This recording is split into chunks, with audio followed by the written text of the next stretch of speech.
다 고개를 드시기를 바랍니다. 자, 여러분의 예배는 하나님이 보시는 예배입니다. 이 예배에 유일한 청중이 있다면 하나님이십니다. 그리고 사람에게 드려지는 예배가 아닙니다. 그러므로 여러분의 지금 드리는 이 예배의 모습이 하나님이 청중이 되어서 보였을 때 최선이어야 합니다. 그래야 그 예배를 받으시는 거죠. 옆에 분에게 인사합시다. 찬양은 인생의 승리를 줍니다.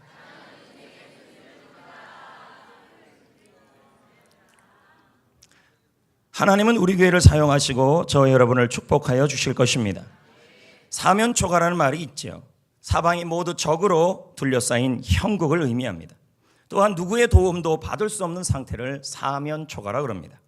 이 한자 성어가 나오게 된 배경이 있습니다. 한나라 유방과 초나라 항우가 전쟁을 합니다. 한나라의 재상 장량이라는 사람이 있습니다. 이 사람은 피리와 노래를 잘하는 사람이었습니다.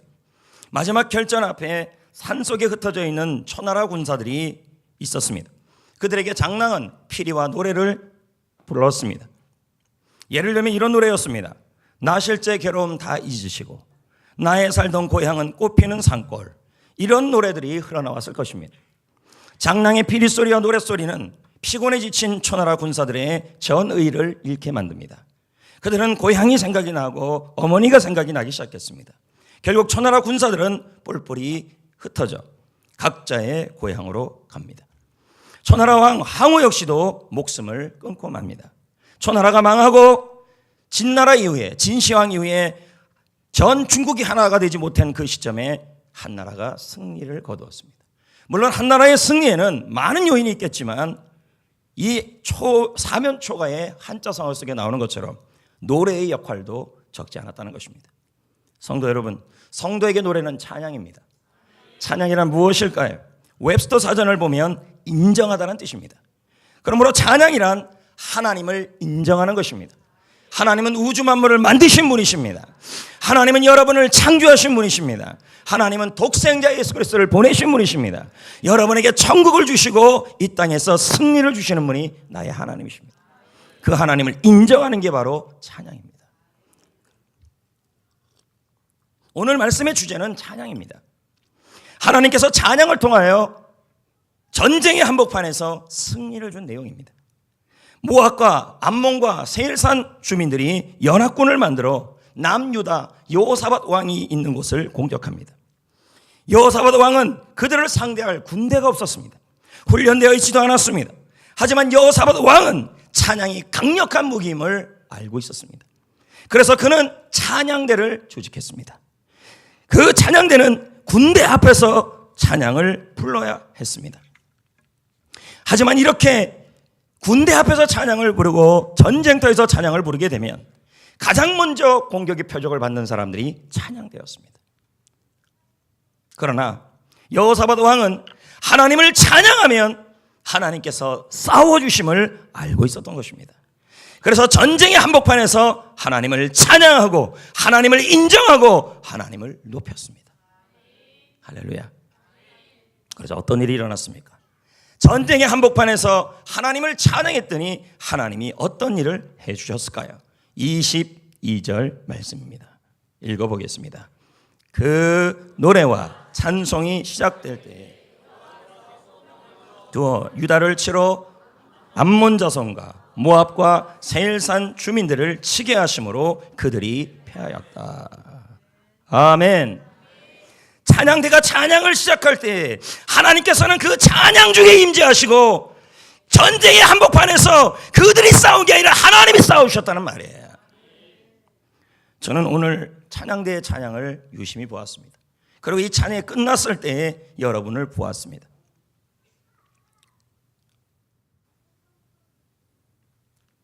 마치 여호사밧 성가대처럼 찬양을 했습니다. 그러면 이제 여러분은요, 원래는 찬양은 우리가 다 불러야 하는 게 찬양입니다. 아닙니까 여러분? 찬양대가 하나님을 찬양하라, 기뻐하며 찬양하라, 찬양을 열심히 불렀습니다. 이 찬양이 마치 여호사밧 군대처럼 우리의 삶의 전쟁의 한복판의 문제를 해결하는 찬양일 수 있다는 거예요. 그런데 이 찬양이 선포됐을 때 여러분은 어떻게 했냐는 거죠. 앞에 있는 분이 박수를 유도하니 박수를 쳤고, 제가 박수를 영광 돌리자 하니까 영광 돌렸다는 것입니다. 여러분, 이 찬양이 이분들이 불렀던 찬양이지만 여러분 역시도 찬양이 끝났을 때 저도 이 찬양이 나의 고백입니다라는 고백이 나와야 합니다. 그게 뭡니까? 바로 아멘입니다. 아멘. 여러분이 찬양을 부르지 않았지만 그 아멘의 고백을 할 때 하나님은 움직이신다는 거예요. 그러니까 저는 우리 교회 예배가 조금 더 역동적이길 원합니다. 그러나 그 역동적인 예배는 목사가 찬양대가 찬양팀이 만드는 것만이 하는 게 아닙니다. 여러분이 같이 만드는 겁니다. 적극적으로. 그래서 앞으로는 1부 찬양을 하든 2부 찬양을 하든 아니면 찬양팀이 찬양하든 나의 예배와 찬양을 보시고 청중은 오직 하나님밖에 없는 거예요. 이 찬양도 사람에게 드리는 게 아니에요. 하나님께 드리는 거예요. 이분들만 드린 게 아니라 우리 다 드린 거예요. 그러면 여러분 부르지 않았으니까 어떻게 해야 돼요? 아멘 하면 영광 돌려야 되는 거예요. 이걸 제가 유도해서 하는 게 아니에요. 아멘 하고 끝내야 되는 거예요. 여러분, 할렐루야라는 의미가 뭘까요? 여호와를 찬양하라. 그러면 제가 설교 시간에 이러잖아요. 여호와를 찬양하라 그러잖아요. 할렐루야 이러잖아요. 목사님 왜 저런 소리를 하냐? 여러분, 찬양 중에 하나님이 일하신다니까요. 제가 할렐루야 이럴 때는 이걸 하나님을 찬양하는 거예요. 그럼 여러분이 아멘 하면 나도 할렐루야입니다. 이 의미예요. 그러면 그 중에 하나님이 임재하시는 거예요. 예배는 적극적으로 참여하셔야 돼요. 우리가 한번 해보기를 원합니다. 찬양대가 찬양이 끝났어요. 아멘 끝냈으면 여러분 어떻게 할까요? 여러분도 아멘 하는 소리가 크게 나와야 합니다. 다시 할 수도 없잖아요, 이 긴 찬양을요. 그럼 제가 마지막 부분을 기쁨의 찬양하면 여러분이 아멘 이렇게 하셔야 되는 겁니다. 기쁨의 찬양 이렇게 해야 되는 거죠. 아멘 크게. 노래를 모르니까. 기쁨의 찬양. 예, 1부도 2부도 이랬으면 좋겠다는 거예요. 여러분 보십시오. 찬양할 때 하나님은 복병을 두어 유다를 치러온 무리를 이기게 하여 주셨습니다. 자기들끼리 싸웠다는 거예요. 이스라엘이 한 일은 찬양밖에 없었어요. 어디서요? 전쟁의 한복판에서. 그럼 여러분의 인생에 전쟁의 한복판이 없냐는 거예요. 거기서 여러분이 할 일은 찬양밖에 없다는 거예요. 근데 복병이 누굴까요? 정확히 알 수 없어요. 근데 참 재밌는 말씀이 나와요. 23절에 보면, 분명히 22절에 보면 세일과 모압과 암몬이 함께 연합을 이루었다 그랬어요. 근데 23절에 보세요. 암몬과 모압 자손이 일어나 누구를 지금 죽이려고 하고 있어요? 그건 뭐예요? 그 복병이 누구였다는 말이에요? 세일 사람일 수 있다는 말이에요. 그렇지 않습니까? 분명히 이들은 연합군이었어요. 근데 이들이 일어나서 서로 싸우고 멸한 후에 서로 쳐 죽였다는 얘기가 나오는 거예요. 모압과 암몬 자손이 일어나 자신들과 연합한 세일군을 지금 싸우고 있는 거예요.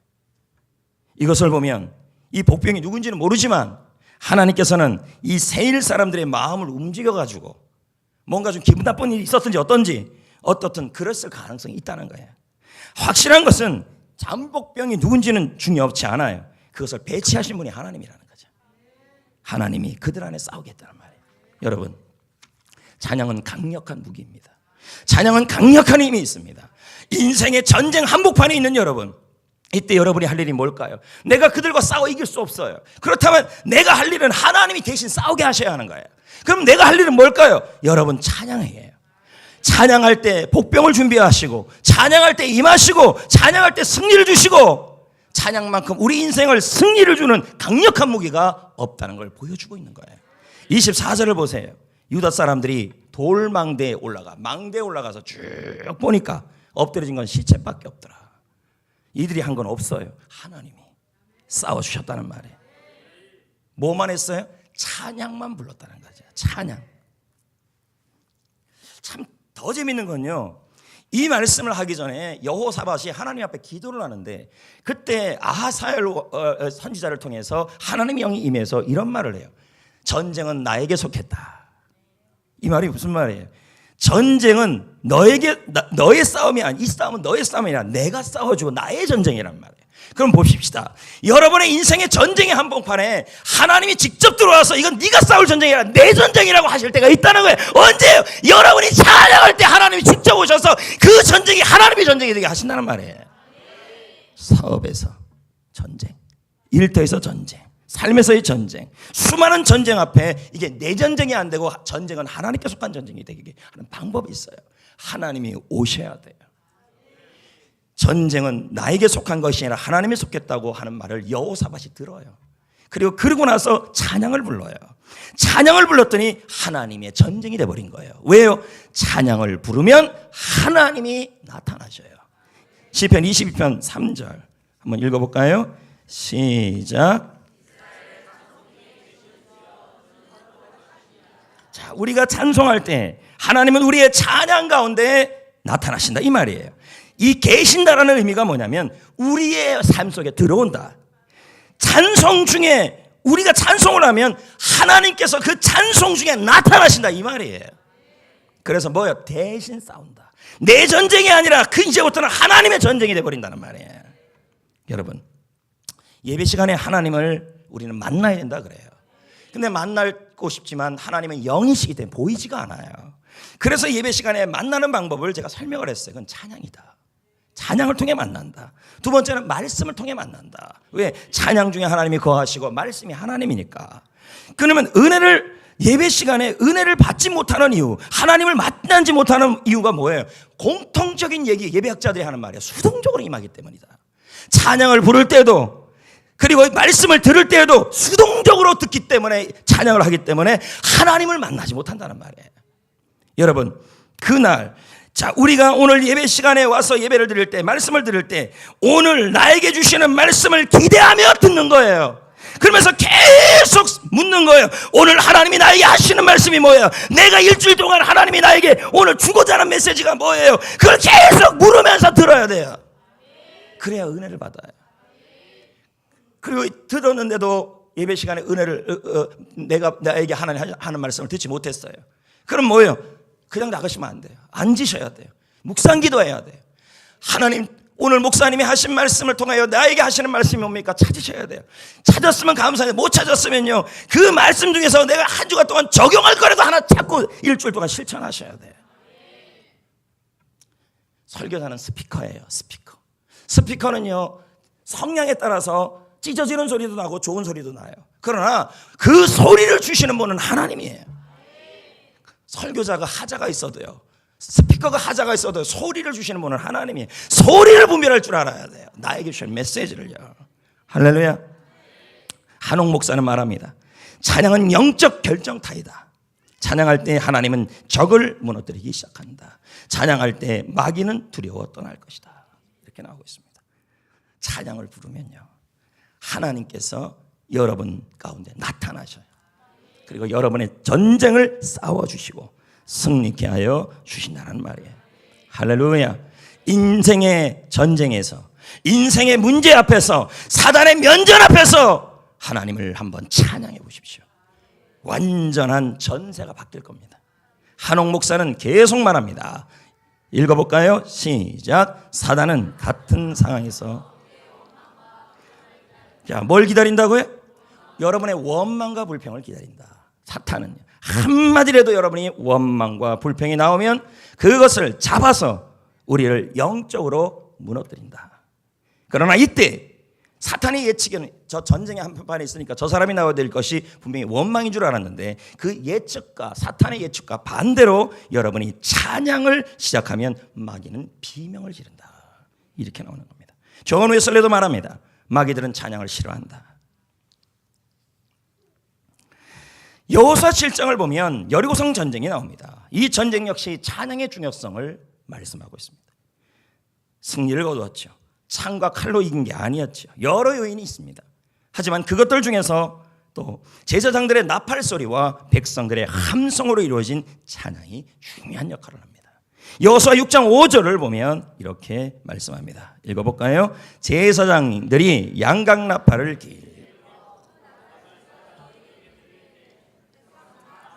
자, 그러면 제사장들이 앞에서 나팔을 찬양의 나팔을 불 때 백성들이 우와 이렇게 질렀을까요?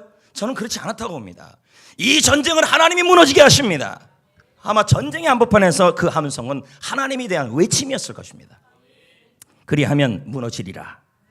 그리하면 무너지리라 약속을 하고 있었습니다. 실제로 이들이 어떻게 했습니까? 20절 말씀을 봅시다. 이에 백성은 외치고. 자, 외친다는 말은 힘써 하나님을 외쳤다는 말이에요. 하나님이 내 찬양의 청중을 알고 여러분이 지금 예배드리고 찬양하는 이 모습의 유일한 청중은 하나님이에요. 그래서 하나님이 나의 외침을 보고 나의 찬양을 보고 나의 악기 소리를 보신다고 생각하는 거예요. 그렇게 불었더니 들을 때 크게 소리를 지르고 외치니 성벽이 무너졌다 나오잖아요. 전쟁의 한복판에서 사탄은 여러분이 원망하고 불평하기를 원해요. 그러나 그 예측을 벗어나게 하셔야 돼요. 찬양입니다.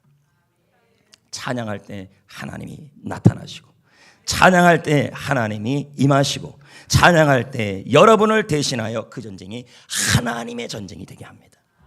하나님이 싸워준다는 거예요. 참 중요한 게 찬양입니다. 찬양. 도원고생 목사님은 대표적 찬양 사역자이기도 하지만 언어책을 참 많이 쓰신 분입니다. 이분이 쓴 책 중에 하나가 찬송생활의 능력이라는 책입니다. 그는 자신이 이 찬송 사역을 하게 된 이 이유를 설명하게 됐어요. 그 이유가 부인 조이 여사 때문이었습니다. 조이는 목사님의 가정에서 태어나 어렸을 때부터 음악을 했습니다. 나중에는 교회에서 피아노 반주를 합니다. 근데 반주를 그렇게 피아노 반주를 하는데도, 그렇게 악기 반주를 하는데도 마귀의 눌림에 시달리며 고통을 당했습니다. 우리 교회도 피아노 반주 다 있잖아요. 그러면 이 반주를 하는데도 하나님이 역사하지 않아요. 찬양하면 하나님이 임한댔잖아요. 찬양하면 하나님이 나타난다 했잖아요. 찬양하면 내 삶을 싸워 이겨주신다고 그랬잖아요. 조이는 안 그래요. 아무리 피아노를 치는데도 안 돼요. 왜 그럴까요? 마귀가 조이의 귀에 대고 이렇게 말했대요. 그 책에 보면요, 너는 21살까지밖에 못 산다. 너는 21살이 되면 죽을 거다. 계속 귀에다. 아무리 반주를 해도, 아무리 드럼을 치고, 아무리 베이스 기타를 쳐도 하나님이 임재 안 하는 거예요. 우울증에 걸린 그녀는 고통 가운데 눌려 날마다 눈물을 흘며 보냈어요. 반주는 여전히 해요. 신경 안정제를 먹고 치료해도 낫지가 않아요. 어느 날 조이가 하나님께 기도를 하는 거예요. 도무지 못 살겠습니다. 하나님, 저 좀 살려주세요. 그때 성령께서 그의 마음에 감동을 주었어요. 뭐라고요? 이 음성이 들려왔어요. 이제부터는 형식적인 찬양하지 말아라. 형식적으로 입만 뻐끗뻐끗하는 반주하지 말아라. 전심으로 찬양해라. 그래야 내가 임한다. 저는 묻고 싶어요, 여러분에게. 반주자 하시는 분들, 형식적으로 하십니까? 오늘 이 자리에 예배하시는 분들, 찬양 어떻게 하십니까? 조금 전에 찬양하라 내용 하나 불렀습니다. 우리 찬양팀도 찬양했습니다. 반주도 반주했습니다. 전성들이 또 찬양했습니다. 과연 여러분 형식적 찬양이었습니까? 전심으로 다해 찬양했습니까? 만약에 전심으로 찬양 안 했다면 여러분의 찬양은 형식적 찬양이에요. 하나님이 나타나지 않아요. 절대 나타나지 않아요. 반주를 해도 그건 일로 끝나요. 노동. 앞에서 찬양팀을 해도 그건 노동이에요. 저는 엊그저께 모란봉 악단에 대한 이야기를 잠깐 들었어요. 모란봉 악단은요, 김정은을 노래합니다. 그러나 김정일이가 그랬대요. 살아생전에. 너희들 10발의 총알보다 너희들의 노래 하나가 비전 공유시킨다. 은혜돼요 참. 그래서 노래를 부를 때 너희들이 여기 앞에 무대에 설 때 그 가사에 울지 않으면 내려오지 말아라. 이게 뭘까요? 형식이 아니라는 거죠. 너희들이 울어야 그 가사에 동포들도 울고 비전이 공유된다. 울지 않으면 못 내려온다. 숙청이다. 뭐 이렇게 되는 거죠. 우리도 은혜가 안 되면 다 숙청이다 그러면 얼마나 은혜롭게 부르겠어요. 그들은요, 올라갈 때 울 각오로 올라간대요. 아니, 화이팅을 하고 그렇게 올라간대요. 내가 울어야 된다. 이 말은 내가 그 노래에 감동하겠다는 말이에요. 묻고 싶어요. 여러분의 찬양 중에 평상시에 드리는 찬양, 예배 시간에 드리는 찬양, 그리고 찬양대가 하는 찬양, 찬양팀이 하는 찬양, 하나님이 보시기에 진심입니까? 진심이어야 합니다. 형식이 되면 안 됩니다. 그런 찬양에 하나님이 임해요. 그리고 그런 찬양에 하나님이 역사해요. 저희는 그때부터 하나님을 향하여 전심으로 반주하고 전심으로 찬양하고 찬양 한 곡 부르도 그 가사에 모든 자신을 던져서 하나님이 그걸 바라보면서 제가 나를 찬양하는데 정말 하나님을 높이고 있구나는 걸 보여주기 시작했어요. 그냥 형식으로 안 불렀다는 거예요. 하나님 앞에 콘서트, 1인 콘서트를 하기 시작해요. 하나님이 나의 청중이다. 이 예배도 유일한 청중은 하나님밖에 없다. 그러면서 예배도 드렸다는 거예요. 그러자 그녀에게 하나님이 나타나요. 여기 이스라엘의 찬송 중에 거하시는 주여, 우리가 찬양할 때, 전심으로 찬양할 때 하나님은 나타나셔서 임재하신다는 말이에요. 그녀가 20몇 년 동안 갖고 다니던 그 진두던 어둠 그림자가, 신경한 그 병이 떠나가 버렸다. 이 싸움은 너의 싸움이 아니라 그때부터는 하나님의 싸움이 된 거예요. 질병과의 싸움이 누가 된 거예요? 하나님이 그거 싸워준다는 얘기예요. 그 후 결혼한 그녀는 남편 돈 곳에게 기도 시간 일부를 찬송 드리는 시간으로 사용하자고 부탁했어요. 왜요? 돈 곳의 목사님은 자신의 삶에서 찬양보다는 기도를 더 많이 해야 된다, 이렇게 생각했던 사람이에요. 아내의 말을 듣고 이때부터 그는 찬송과 기도를 병행하기 시작했어요. 그랬더니요, 기도할 때도 더 놀라운 역사가 있었지만 기도와 더불어 찬송을 집어넣었더니 더 큰 기쁨과 더 놀라운 경험을 하기 시작했던 거예요. 누군가 말합니다. 하나님을 이 땅에 내려오게 하시는 것은 아주 간단하다. 찬송을 부르면 된다. 형식적 찬양이 아니에요. 형식적으로 이왕 찬양할 거, 이왕 예배 드릴 거, 여러분을 참 만드신 만군의 여호와께 찬양하는 거예요. 만군의. 그리고 이 예배 시간은 만군의 여호와께 예배하는 시간이에요. 이제 여호사밧과 유다 백성들은 3일 전쟁을 치릅니다. 그들이 한 일은 없어요. 누가 그 뭐밖에 안 했어요? 전심의 찬양만 했어요. 그랬더니 하나님이 그 전쟁을 자기 전쟁으로 여기셨어요. 그리고는 전리품을 얻었어요. 자 보세요. 다 잃어버릴 상황이었는데 오히려 더 얻어든 거예요. 뭐만 했는데요? 찬양이 그렇게 어렵나요? 우리나라 사람들처럼 유행 가지고 하는 사람이 어디 있습니까? 돈 내고 노래 부르고 돈 내고 사는 나라가 우리나라 사람인데요. 그러나 그 유행가들이, 그런 노래들이 여러분의 인생에 얼마나 영향을 주겠냐는 거죠. 25절을 한번 봅시다. 읽어볼까요? 시작. 여호사밧과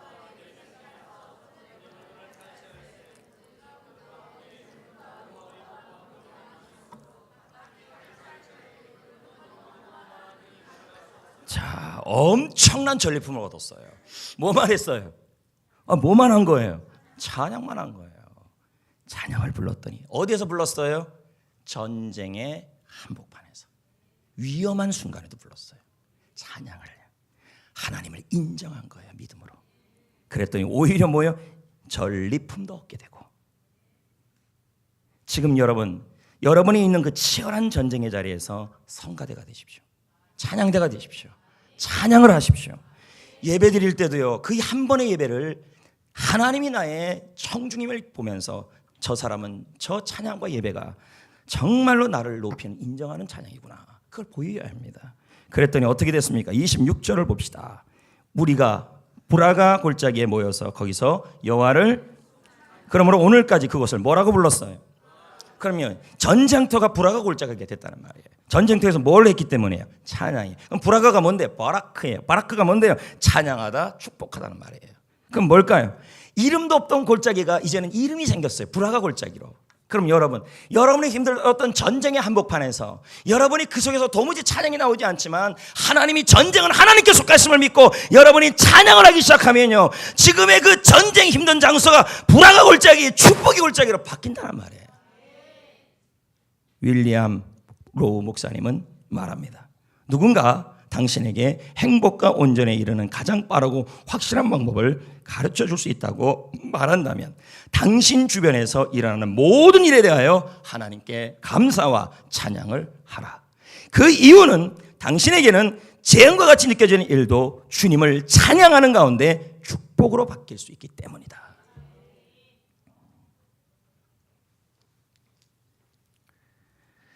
인생의 고난이 왔을 때, 인생의 전쟁이 왔을 때, 그게 질병과의 전쟁이든 물질과의 전쟁이든 사랑과의 전쟁이든 아니면 삶에서의 전쟁이든 입식의 전쟁이든 그 전쟁에서 그 전쟁의 자리에서 우리는 찬송을 불러야 합니다.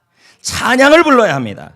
왜요? 그 순간에 하나님이 나타나시고 그 찬송 중에 임하셔서 여러분의 그 전쟁을 나의 전쟁이 아니라 하나님의 전쟁으로 여기셔서 하나님이 싸우신다는 말이에요. 그리고 여러분, 이들은 찬양하며 예루살렘까지 개선 행진을 합니다. 승리의 소문은 사방 모든 나라로 번져집니다. 그러자 주변 나라들이 공포에 사로잡힙니다. 30절 볼까요? 여호사밧의 나라가 어떻게 해요? 왜요? 하나님이 사방에서 그들에게 평강을 주셨다. 여호사밧은 남은 통치 기간에 국방 걱정 안 했다는 말이에요. 그 후 성경을 보시고 역사적 기록을 봐도요, 여호사밧이 다른 나라의 공격을 받았다는 얘기가 없어요. 언제 이런 일이 일어난 거예요? 찬양할 때. 아마 여호사밧은 전쟁이 끝난 이후에도 찬양했을 것이고 예루살렘 성에서도 찬양했을 것입니다. 찬양은 승리를 줍니다. 찬양은 여러분에게 하나님이 나타나게 하시는 것입니다. 오늘도 여러분, 하나님이 예배 시간에 찬양 중에 여러분의 일상 중에 하나님이 임하셔서 나타나셔서 여러분의 일상의 전쟁을 그리고 삶의 전쟁에서 하나님이 싸워주기를 원한다면 여러분은 찬양하는 사람이 되어야 합니다. 할렐루야. 승리의 찬양을 불러야 합니다. 그러면 승리를 주는 찬양이 어떤 찬양일까요? 21절 나옵니다. 읽어볼까요? 백성들과 시작. 백성들과 자, 군대 앞에서 행진하죠? 근데 그들이 찬송했죠? 근데 뭐라고 찬송했어요? 여호와께 감사하세. 그의 인자하심이 아니 전쟁에서 이런 기도가 나와요? 이런 찬양이 나와요? 그들의 찬송의 고백은 감사였다는 거예요. 그럼 여기서 중요한 얘기가 나와요. 감사가 찬양이다. 감사 고백이 찬양이다. 시편 69편 30절도 볼까요? 이런 구절은 너무너무 많아요. 감사가 찬송이라는 구절은요. 자, 내가 노래로 하나님의 이름을 찬송하며 감사함으로 하나님을 그 뭐예요? 감사가 찬송이란 말이에요. 여기만 나올 거예요. 시편 100편에도 나와요. 감사함으로 그 문에 들어가고 찬송함으로 그를 찬송. 그런 얘기 계속 나와요. 결국 뭐예요? 감사가 찬송이고 감사의 고백이 찬송이라는 말이에요.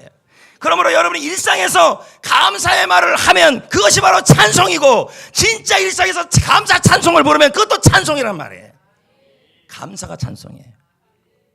여러분이 일상에서 힘든 일이 있을 때 감사의 말을 하면 하나님은 그 전쟁을 나의 전쟁으로 여기시고 아멘. 도온곳의 책을 보면요, 도온곳의 목사님의 책에 보면 한 교회 이야기가 나와요. 자기가 이제 집회에 참석했는데 이 교회가 큰 시련을 겪고 있었어요. 왜냐 봤더니 사탄이 그 교회를 공격하고 있었다고 책에는 표현하고 있어요. 어떤 거냐 했더니 분란, 분쟁, 혼란이에요. 자, 교회 안에요, 분란과 분쟁과 혼란이 일어나는 것은 사단이 배후에 있다는 말이에요. 그런데 아침 집회가 시작되기 전에 한 자매가 목사님에게 찾아와서 말했습니다. 우리 교회는 지난 1년간 단 한 명의 영혼도 구원받지 못했습니다. 이 얘기를 하는 거예요. 또 다른 성도가 말했습니다. 목사님, 우리 교회 예배는요 메마르고 삭막해요. 이 말은 뭘까요? 예배를 드리는데 너무 냉랭하다는 얘기예요. 제가 아까도 얘기했죠. 찬양을 부르든 말씀을 듣든 뭘 들으라고요? 수동적으로 들으면 안 돼요. 적극적으로 들어야 돼요. 뭔 말인지 아시겠어요? 그분은 계속 말해요. 우리 교회 젊은 사람들은요, 젊은이들은요 복음을 전하지 않아요. 이 교회가 그런 교회라고 말해요. 그럼에도 불구하고 모든 사람들에게, 이 교회 성도들에게 나타나는 현상이 있었어요. 공통점이에요. 교회를 사랑한다는 거였어요. 교회를 살리고 싶었다는 거예요.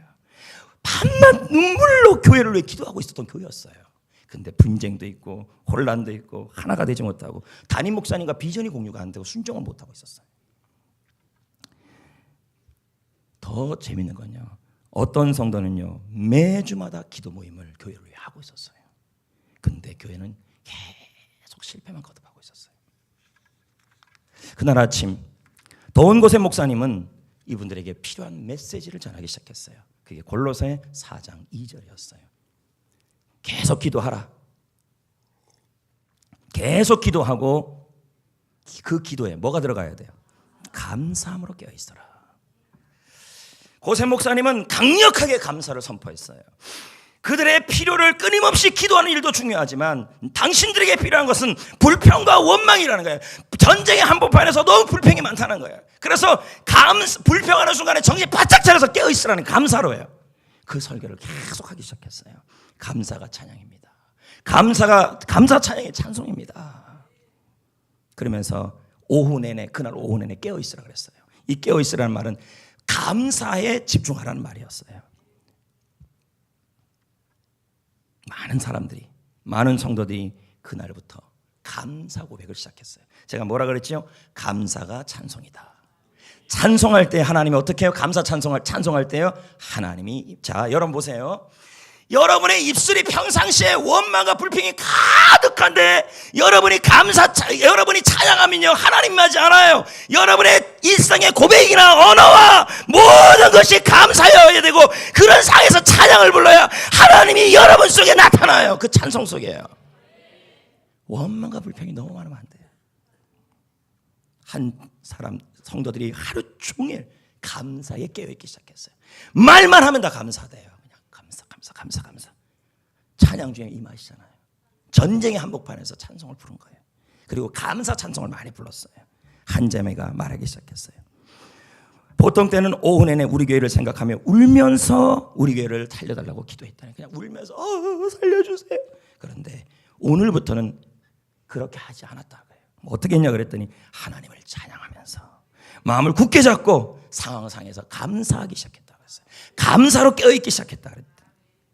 근데 재밌는 건요, 평상시에 불평하며 기도했던 때는 아무 역사도 없었는데, 교회를 사랑하는데, 여러분, 교회를 사랑하는 건 불평이 아니에요. 불평하며 기도하는 게 아니에요. 이 사람들이요, 감사하면서 기도하기 시작했어요. 감사하면서 찬양하기 시작했어요. 모든 언어가 감사로 바뀌기 시작했어요. 드디어 감사 찬송할 때 하나님이 찬송 중에 거하시기 시작했어요. 여러분, 하나님이 임하시는 찬송, 하나님이 그 전쟁을 내 전쟁으로 여기는 찬송과 고백은 뭐예요? 감사 찬송이에요. 드디어 하나님이 나타나기 시작했어요. 나타나는 증거가 뭔데요? 예배 시간에 두 젊은이가 처음으로 등록했어요. 영접했어요. 그리고 설교가 끝나는 동안에 6명이 또 영접했어요. 사람들은 하나같이 고백하기 시작했어요. 이 놀라운 결과를 낳은 것은 감사함으로 깨어 있었기 때문이다. 감사를 찬양했기 때문이다. 여러분, 일상에서 여러분의 언어가 찬송입니다. 여러분의 감사가 찬송입니다. 그리고 감사 찬송을 일상에서 많이 불러야 합니다. 예배 시간에 찬양할 때도 감사하는 마음으로 불러야 합니다. 하나님이 여러분의 청중입니다. 여러분의 그 고백을 보신다는 거예요. 전쟁의 한복판에서 원망하지 마세요. 인생에. 케이로스 목사는 말합니다. 문제 앞에 주님을 찬양하라. 그러면 하나님께서 역사할 것이다. 이해가 되지 않더라도 지금의 이 현실이 그대로 감사로 받아들이고 찬송하라. 보네포, 독일 신학자 보네포도 말합니다. 힘들고 고통을 받을 때 하나님께 감사와 찬송을 드리면 마음속에 불안이 사라진다. 왜일까요? 하나님이 임하는 찬양을 하고 있기 때문에. 감사할 때 하나님이 임한다니까요. 감사 찬양을 많이 부를 때 하나님이 임한다니까요. 할렐루야. 그러므로 일상에서 깨어서 감사 고백을 하시고 일상에서 감사 찬송을 많이 부르시기를 축복합니다. 할렐루야. 아멘. 여러분, 다윗이요, 골리앗하고 싸울 때 어떻게 싸웠습니까? 찬양을 부르지 않았어요. 그러나 그는 선포했어요. 말로요. 만군의 여호와 이름으로 나아간다. 전쟁은 하나님께 속해 있다. 언어가 찬송이라니까요. 그리고 감사 찬송도 찬송이에요. 두 번째요, 힘을 다하여 부르는 찬양입니다. 19절을 보세요. 이 여호사밧 성가대가 어떻게 찬송을 했는지 보십시오. 시작. 다시요. 심히 시작. 이 찬송에 하나님이 임했다니까요. 심히 큰 소리라는 말은 뭘까요? 매우 높게, 매우 크게 힘을 다하여. 그럼 한번 생각해 봅시다. 전쟁터에 제일 앞에 서서 적들의 화살이 몰려오는 그 순간에 어떻게 힘을 다해 부를 수 있습니까? 이것은요, 전쟁은 하나님께 속했다는 믿음이 들어있는 거예요. 찬송은 어떻게 불러야 돼요? 큰 소리로 힘을 다하여, 힘차게 전력을 다하여, 형식적으로 부르지 말고 그렇게 해야 돼요. 왜요? 내 예배와 찬송의 콘서트의 유일한 청중은 나의 하나님이에요. 하나님께 큰 소리로 부르는 거예요. 힘을 다하여. 뭐 컨디션이 안 좋고 상황이 힘들고 전쟁이 한복판에서 찬송을 부를 수 없는 상황이라도 큰 소리로 힘을 다하여 전력으로. 22절 보세요. 그 노래와 그 찬송이 시작할 때예요. 아닙니까? 그 노래와 그 찬송이에요. 여기 그가 다 연결되어 있어요. 그건 뭐예요? 그 노래는 뭘까요? 전쟁의 항복판에서 감사하며 힘을 다하여 힘을 내서 하는 찬송이에요. 그때 하나님이 역사했다는 말이죠.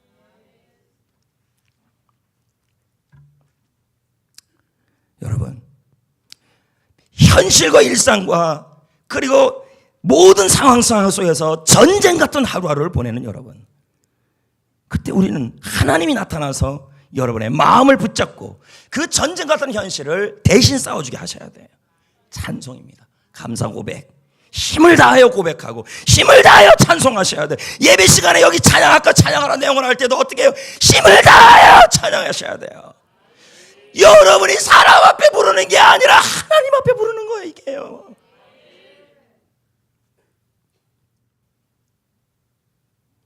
주님을 위해 많은 봉사를 했고 쓰임받던 유명한 복음 전도자가 있었어요.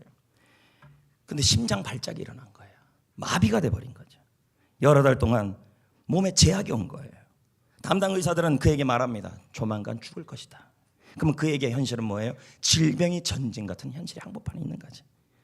많은 사람들이 그를 위해 치유 기도를 했습니다. 그러나 병은 낫지 않고 더 심각해졌습니다. 정말 조만간 죽을 것 같았어요. 그러자 어느 날 성령 하나님께서 기도 중에 그에게 음성을 들려주셨어요. 깨닫게 하셨어요. 오늘날 교회가 가장 부족한 것이 힘을 다하여 부르는 찬양이다. 너무 입만 부른다는 거예요. 힘을 다하여 부르는 찬양이 부족하다는 거예요. 많은 사람들의 기도에도 불구하고 그의 병이 낫지 않은 이유를 또 설명했어요. 너는 힘을 다하여 부르지 않았다, 찬양을. 입술만 불렀다는 거죠. 너의 찬양을 받으시는 분은 난데 너 누구 앞에 찬양을 했냐? 네 기분으로 찬양했냐? 네 환경 때문에 찬양했냐? 하나님이 우리를 지으신 것은 하나님의 영광을 부르기 위해서입니다. 그때부터 그분은요, 이 몸이 마비가 됐는데 이 입술로 힘을 내서 힘을 다하여 그 질병의 한복판에서 주님을 찬양하기 시작했어요. 입술로 감사 고백을 하고 그리고 힘을 다하여 불렀습니다. 그때 주님이 그의 찬송 중에 나타나셔서 그의 몸을 만지셔서 그를 치유하였다는 간증을 읽었습니다. 더운 곳에서 목사님은 말합니다. 병 고치는 일을 행할 때에 실제로 기적을 행하실 주님의 능력을 임하길 원한다면 온 마음을 다해 주님을 찬양하라. 온 마음을 다해 찬양하라. 예배 시간에 찬송을 부르고 성가대가 찬양을 하고 찬양팀이 찬양을 할 때 여러분이 같이 청중이 같이 찬양을 부르고 그리고 여러분이 아멘 할 때 뭐예요? 힘을 아멘할 상황이 아니라 부를 찬양이 아니라 그 상황에서 전쟁을 하나님이 이기게 하실 것을 믿고 힘을 다하여 부르는 거예요. 힘을 다하여. 하나 더 할 건 뭘까요? 기쁨으로 부르는 거예요. 28절. 자, 이 여호사밧 찬양대가 한 대로만 하시면 돼요. 28절. 그들이 읽습니다. 시작. 자, 비파와 수금과 나팔로 성전에 나아갔다. 그럼 악기를 동원한 거잖아요. 그럼 어떻게 했을까요? 기쁨으로 찬양한 거예요. 기쁨으로. 개 키우는 재미가 어디 있습니까? 개를 왜 키워요? 잡아먹기 위해서라는 얘기를 하지 마시고요. 개를 키우는 재미는 개가 주인을 반기기 때문이에요.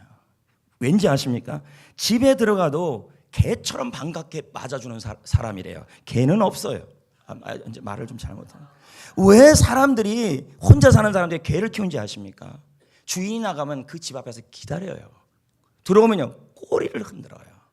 그게 형식적으로 흔드는 것이 가세요? 아니에요. 기쁨으로 흔들어요.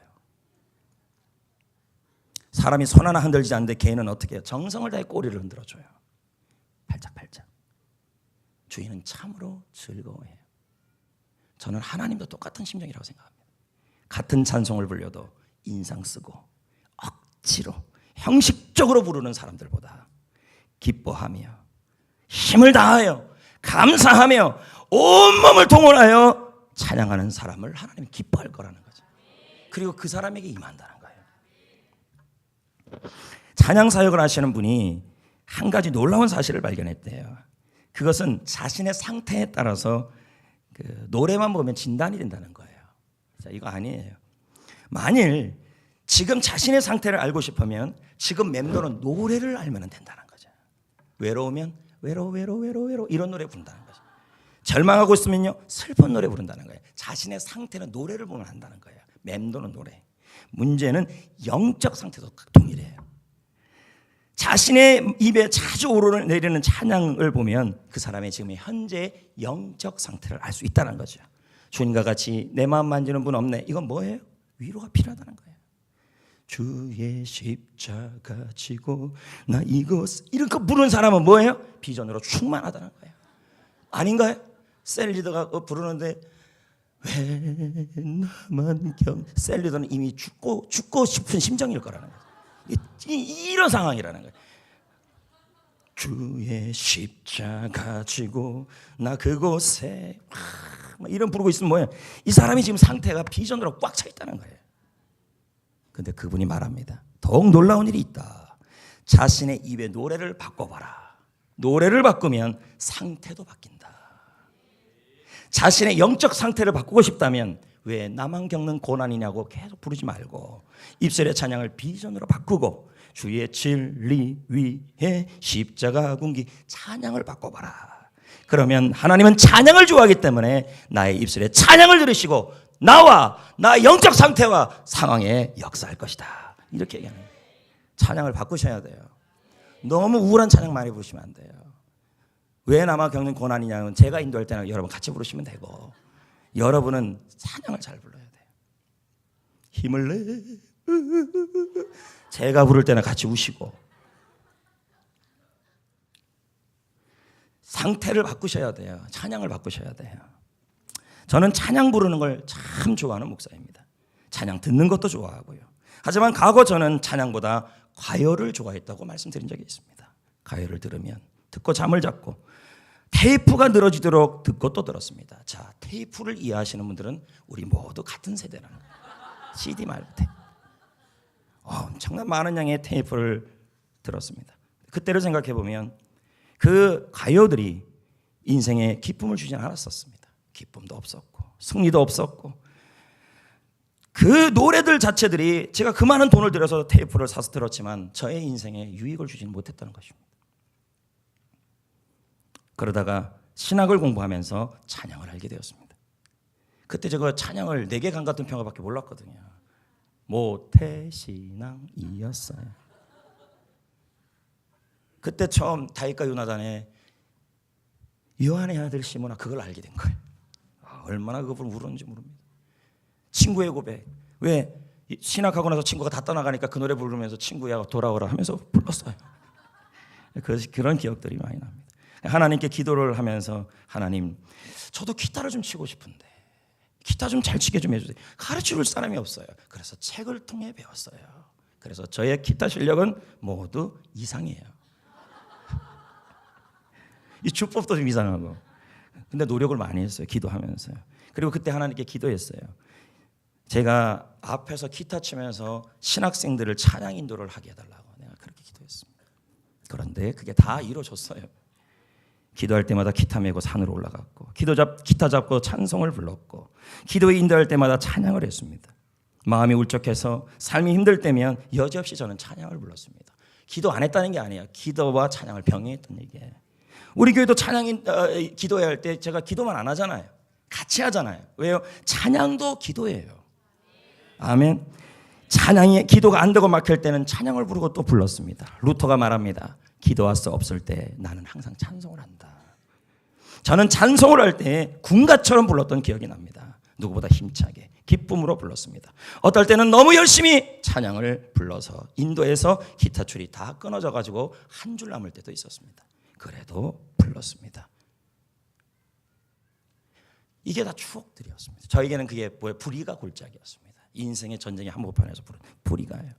지금 이 시간 저는 여러분과 함께 감사 찬송을 불러보려고 합니다. 여러분 들으세요. 지금 여러분이 콘서트를 여는 것과 똑같아요. 근데 이건 사람 앞에 콘서트를 여는 게 아니라 하나님 앞에 콘서트를 여는 거예요. 여러분이 예배 시간에 부르는 한 곡의 찬양, 평상시에 부르는 찬양, 고백들 다 그 콘서트를 열고 있는 거예요. 하나님이 보고 있는 콘서트예요. 그때 하나님이 오고 싶은 찬송이어야 돼요. 기쁨의 찬송, 힘을 다한 찬송.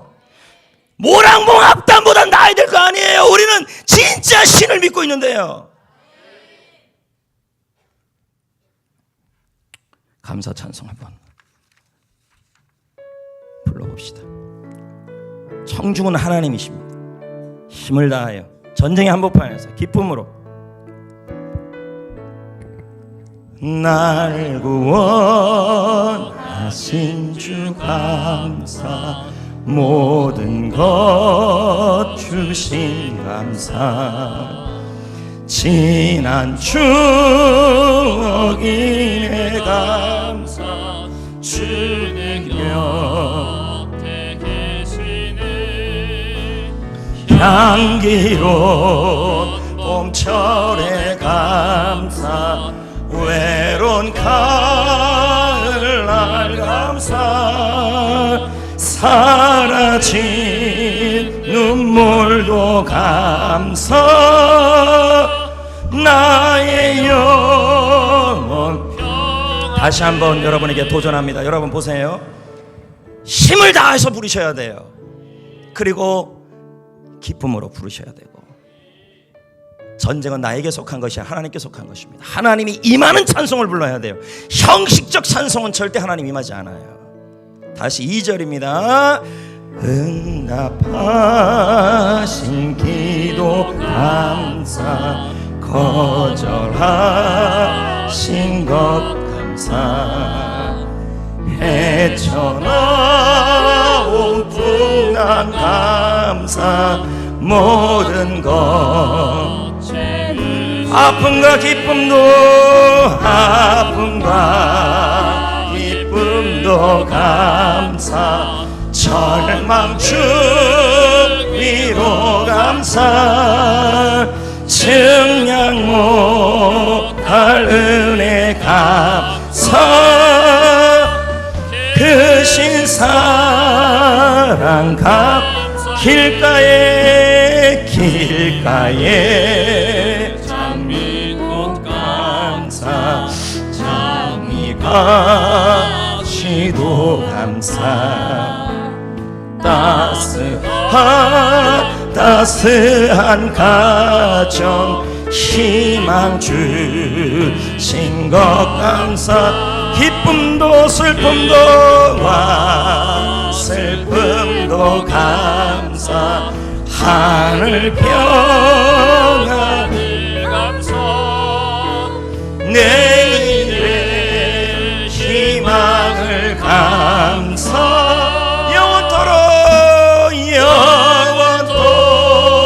영원토록 감사해. 아멘. 이제 말씀을 맺겠습니다. 찬양은 프란시스 메트카프 목사는 말합니다. 찬양은 하늘의 문을 열고, 찬양은 의심을 멈추게 하며, 찬양은 소중한 복을 가져오고, 찬양은 가장 달콤한 평안을 남기네. 찬양은 모든 속박을 풀고, 찬양은 갇힌 자를 자유롭게 하며, 찬양은 모든 짐을 가볍게 하며, 찬양은 바로 문 해결의 열쇠라네. 찬양은 환경을 바꾸고, 찬양은 마음을 강건하게 하며, 찬양은 영원한 것이 될 때, 찬양이 영원한 것이 될 때, 찬양은 거룩한 능력이네. 성도 여러분, 우리의 찬송 중에 하나님이 나타나셔야 합니다. 지금 있는 것이 인생의 전쟁의 한복판일 수 있습니다. 이때 사단의 예측을 그대로 하시면 안 됩니다. 하나님이 임하게 하셔야 합니다. 그리고 그 전쟁을 하나님이 싸우게 하셔야 합니다. 하나님의 전쟁이 되게 하셔야 합니다. 하나님이 위해서 이런 말이 나와야 합니다. 그 전쟁은 너 전쟁이 아니라 나의 전쟁이다. 근데 언제 이런 일이 일어나요? 찬송을 부를 때. 어떤 찬송이에요? 형식적 찬송 안 돼요. 입만 뻐끔뻐끔하는 찬송 안 돼요. 예배를 드릴 때이든 일상이든 달라야 돼요. 어떤 거요? 모든 상황에 여호와께 감사하세요. 그의 인자하심은 영원하다. 하나님이 사랑이시기에 이 전쟁의 상황에서도 감사거리가 생긴다는 고백 아닙니까? 일상에서도 감사 고백을 하시고, 감사 찬송을 부르시고, 그리고 예배를 드릴 때든 찬양을 부를 때이든 힘을 다하여 기쁨으로 찬송하십시오. 그럴 때 하나님이 여러분에게 나타나실 겁니다.